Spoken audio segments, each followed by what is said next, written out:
যে কিভাবে আমার এই অভিনয় জগতে আসা এবং অঙ্কিতা থেকে জগদ্ধাত্রী হয়ে ওঠা। তো আমার মনে হয় যে আমার সামনে যারা দাঁড়িয়ে রয়েছেন তাদের আশীর্বাদে, তাদের ভালোবাসা সবটা সম্পূর্ণ হয়েছে। আমি ছোটবেলা থেকেই চাইতাম আমি অভিনেত্রী হব বা বড় হয়ে আমি অভিনয় করব।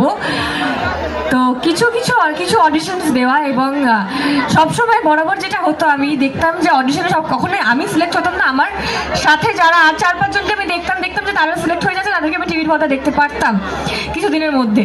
তো আমার মনে হতো যে আমি কেন হচ্ছি না, তারাই কেন হয়ে যাচ্ছে, আমার মধ্যে কি মানে এমন কমতি আছে যেটার জন্য আমি হতে পারছি না, তারা হচ্ছে।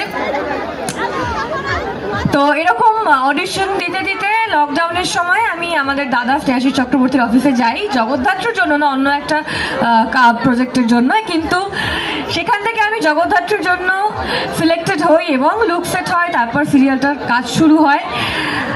আর তারপর আজকে প্রায় 3 বছর হতে যায় আমি আজকে এখানে জগদ্ধাত্রী হয়ে দাঁড়িয়ে আছি এবং রাস্তায় বেরোলে সবাই আমাকে জগদ্ধাত্রী নামেই চেনে, অঙ্কিতা নামটা প্রায় ভুলে গেছে।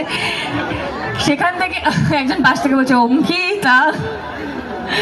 তো এভাবেই আমার অঙ্কিতা থেকে জগদ্ধাত্রী হওয়া। কিন্তু আমার যেটা এখন দাঁড়িয়ে মনে হয় যে সত্যিই ভগবান যা করেন ভালোর জন্যই করেন, এবং জগদ্ধাত্রী হয়ে আমি তোমাদের সামনে আসতে পেরেছি, এটা ভগবানের আশীর্বাদ। এবং তোমরা সবাই অনেক অনেক অনেক ভালোবাসা দিয়েছো অঙ্কিতাকে এই 2.5 বছরে।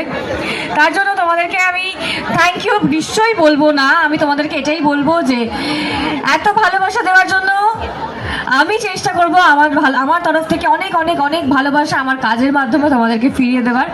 এবং আজকে যে এখানে এসছি, অনেক গল্প, অনেক আনন্দ, অনেক ভালোবাসা নিয়ে এসছি তোমাদেরকে দেবো বলে।